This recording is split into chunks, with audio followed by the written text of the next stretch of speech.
রোগ ব্যাধিতে ব্যবহার করা হয় এই গাছ থেকে। গাছ আমাদের মানে প্রাণ, মানে অক্সিজেন দিয়ে আমাদেরকে বাঁচিয়ে রেখেছে, আর কার্বন ডাই অক্সাইড আমাদের থেকে গাছ নিয়ে গাছ বেঁচে থাকতে পারে।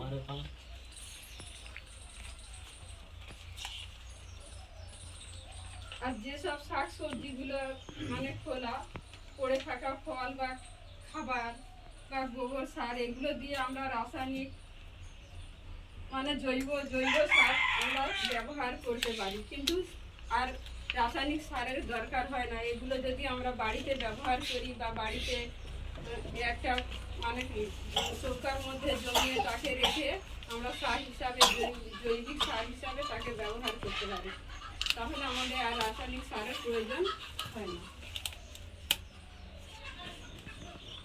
जाएगा जीवन जीना आ जाएगा, पढ़ो लिखो है पढ़ो लिखो, पढ़ो लिखो है पढ़ो लिखो।